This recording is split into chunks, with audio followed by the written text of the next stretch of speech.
നമസ്കാരം. നമ്മൾ alphabetic ഓർഡറിലുള്ള G എന്ന ആൽഫബറ്റിൻ്റെ ആ ഭാഗത്തേക്ക് കടക്കുകയാണ്. പക്ഷെ അതിനു മുമ്പ് എനിക്ക് ഒരു കാര്യം പറയാനുണ്ടായിരുന്നു. എൻ്റെ ഒരു സ്റ്റുഡൻ്റ് എന്നോട് ചോദിച്ചു, സഹിക്കുക എന്നുള്ളതിനും ക്ഷമിക്കുക എന്നുള്ളതിനുമുള്ള ഹസ്തപ്രയോഗത്തിൻ്റെ വ്യത്യാസം എന്താണെന്ന് ടീച്ചർ വിശദീകരിച്ചാൽ നന്നായിരുന്നു എന്ന്.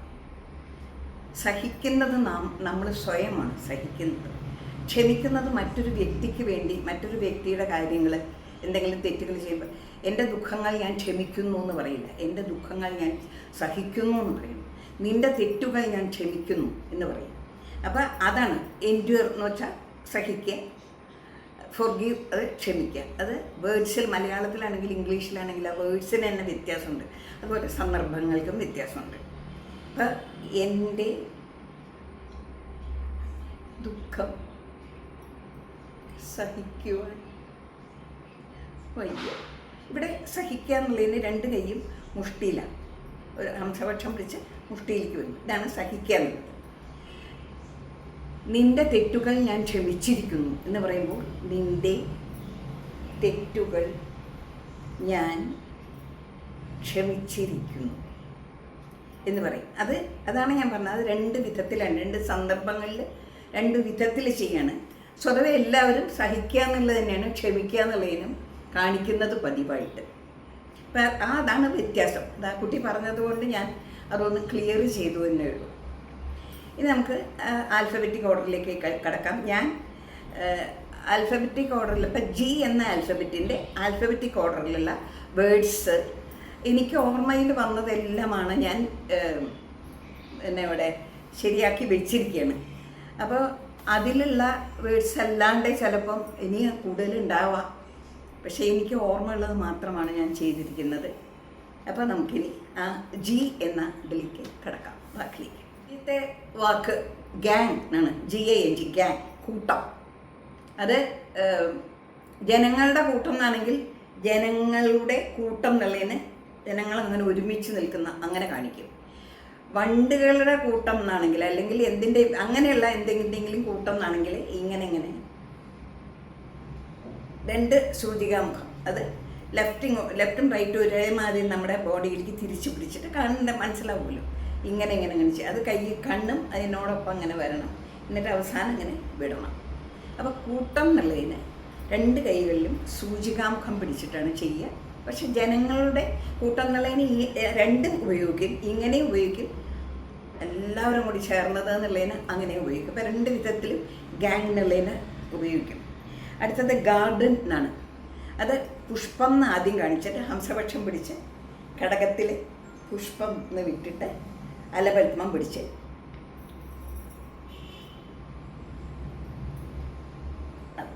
അതാണ് പൂങ്കാവനം, ഗാർഡൻ. അപ്പോൾ ഇത് സ്വതവേ നമ്മൾ ഡാൻസ് ചെയ്യുമ്പം ഇങ്ങനെ പിടിച്ചു കഴിഞ്ഞാൽ ഇങ്ങനെ കണ്ണും കഴുത്തൊക്കെ ഇളക്കും, എന്നിട്ട് അങ്ങനെയാണ് പൂങ്കാവനം അല്ലെങ്കിൽ ഗാർഡൻ എന്ന് കാണിക്കുന്നത്. അടുത്തത് ഗാർലൻഡാണ്, പൂമാല. അത് രണ്ട് കൈകളിലും ഘടകം പിടിച്ചിട്ട്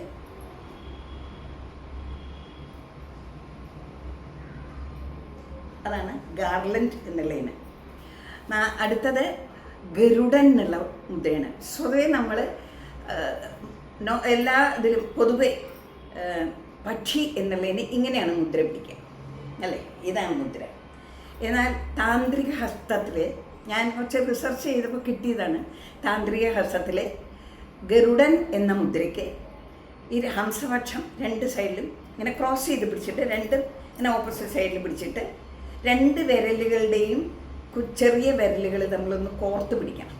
അതുപോലെ തന്നെ രണ്ട് വിരലുകളുടെയും തള്ള വിരലുകൾ തമ്മിൽ ഇത്തിരി വിഷമാണ്, കോർത്ത് പിടിച്ചിട്ട് ഇങ്ങനെ ചെയ്യും.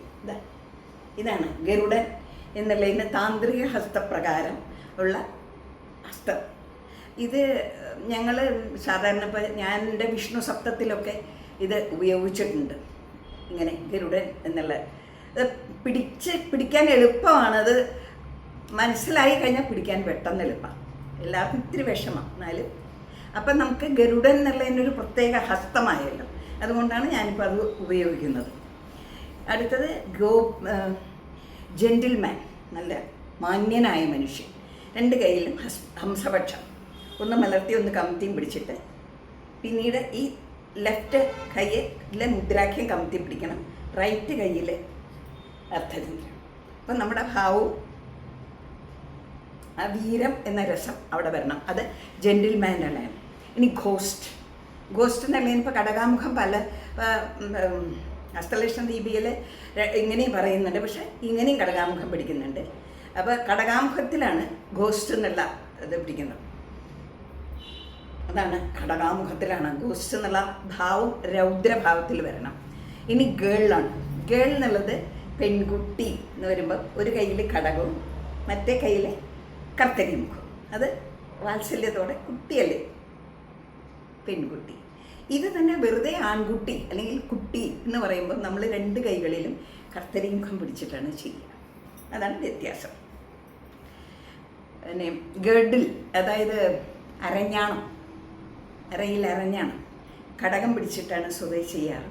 അരയ്ക്കൊപ്പം വെച്ചിട്ട് അതിങ്ങനെ ഇങ്ങനെ, അതാണ് അരഞ്ഞാണം എന്ന് നമ്മൾ ഉപയോഗിക്കുന്ന ഹസ്തം. ഗീവ് എന്ന് രണ്ട് വിധത്തിൽ നമ്മൾ ചെയ്യും. ഗീവ് സാധാരണ നമ്മുടെ നോർമലായിട്ട് നമ്മളങ്ങനെ റെസ്പെക്റ്റ് കൊടുക്കേണ്ടാത്ത ആൾക്കാരൊക്കെ എന്തെങ്കിലും കൊടുക്കുകയാണെങ്കിൽ ഇത് നൽകി. എന്നാൽ റെസ്പെക്റ്റ് കൊടുക്കേണ്ട ആളുകൾക്ക് നമ്മൾ എന്തെങ്കിലും കൊടുക്കുന്നു, അത് വിനയത്തോടു കൂടി രണ്ട് കൈ കൊണ്ട് കൂടി കൊടുക്കണം. അതാണ് ഗീവ്. മുഷ്ടി പിടിച്ച് ഹംസപക്ഷത്തിലേക്ക് വിടുന്നതാണ്. ഇനി ഗോ എന്നാണ്. ഇതും രണ്ട് വിധം കാണിക്കും. സാധാരണ ആരോടെങ്കിലും നമ്മൾ ഫ്രണ്ടിലോട് പൊക്കോളും, അതാണ് പറയുക, പൊക്കോളും. എന്നാൽ അത് റെസ്പെക്റ്റ് കൊടുത്താവുമ്പോഴും അങ്ങനെ കാണിക്കും. രണ്ട് കൈയും കൊടുക്കുന്നതാണ് റെസ്പെക്റ്റിന് നമ്മൾ ഉപയോഗിക്കുന്നത്. ഗോഡ്സ്, ദൈവം, ഈശ്വരന്മാർ, ദേവന്മാർ എന്നുള്ളതിന് ഹംസപക്ഷമാണ് പിടിക്കുന്നത്. ഹംസപക്ഷം അത് ഭക്തിയോട് കൂടിയിട്ടാണ് ദൈവം എന്ന് കാണിക്കേണ്ടത്. ഗോയിങ്, അത് പോയിക്കൊണ്ടിരിക്കുന്നു എന്നൊക്കെ ഉള്ളതിനെ പതാകഹസ്തമാണ് കാണിക്കുന്നത്. പതാകഹസ്തം പിടിച്ചിട്ട് അങ്ങനെ കാണിക്കും. അത് ഗോയിങ് എന്ന് കാണിക്കുന്നതിന്. ഗോൾഡ്, സ്വർണം, കടകം പിടിച്ചിട്ട് ആ സ്വർണമാകുമ്പോൾ അതിൻ്റേതായ എക്സ്പ്രഷൻ, സന്തോഷം മനസ്സിൽ മുഖത്തുണ്ടാവണം. അതാണ് ഗോൾഡ് എന്നുള്ളതിൻ്റെ. ഗുഡ്, നല്ലത്, ഭംഗി എന്നൊക്കെ ഉള്ളതിനാണ് ഉദ്ദേശിച്ചത് ഞാൻ. അത് മുഷ്ടി പിടിച്ച് ഇടത്തെ കയ്യിൽ സൂചികാമുഖവും വലത്തെ കയ്യിൽ അലപൽപ്പവും പിടിച്ചിട്ട് രണ്ട് കയ്യിൽ കഴുത്തും കണ്ണുമൊക്കെ ഇളക്കിയിട്ട് ഭംഗി എന്നുള്ളതിനെ അങ്ങനെ കാണിക്കും. ഇത് തന്നെ ഗുഡ്നെസ്, നന്മ, ഗുണം എന്നൊക്കെ ആണെങ്കിൽ രണ്ട് കയ്യിൽ മുഷ്ടിയാണ് പിടിക്കുക. അതിങ്ങനെ പിടിച്ചിട്ട്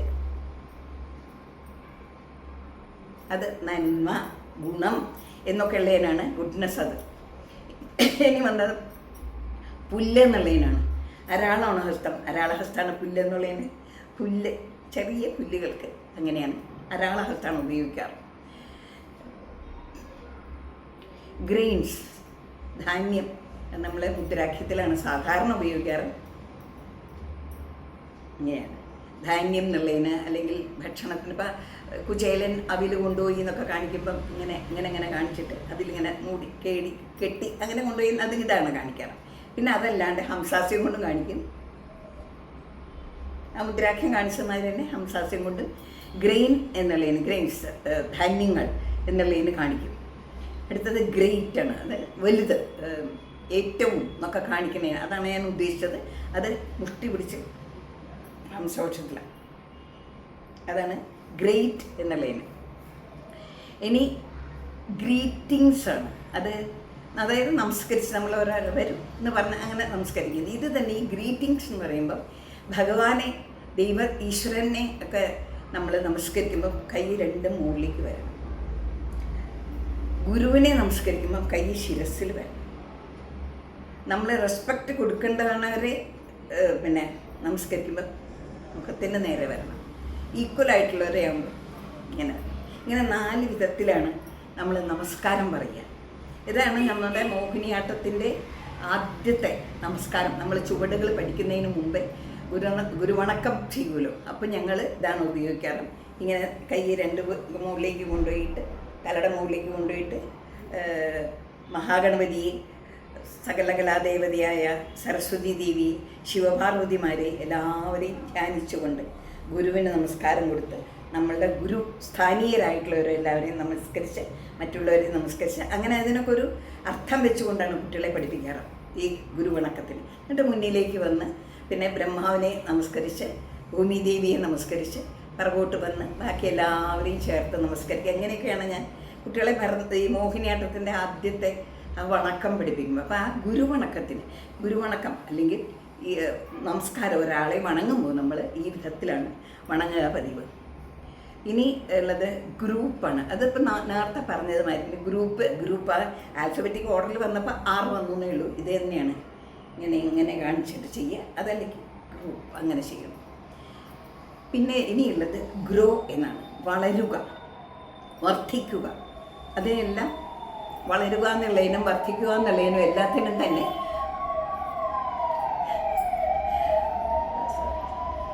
മുദ്രാഖ്യം പിടിച്ച് മുഷ്ടി പിടിച്ച് ഹംസവൃക്ഷത്തിലേക്ക് വയ്ക്കും. ആദ്യം മുദ്രാഖ്യം പിടിച്ചിട്ട് വിരലുകളൊന്ന് ഇളക്കണം. ഇങ്ങനെ വിരലുകളെ ഇളക്കി ഇങ്ങനെ കൊണ്ടുവന്ന് മുഷ്ടി പിടിച്ച്, അതാണ് വളരുക എന്നുള്ളതിൻ്റെ അർത്ഥം.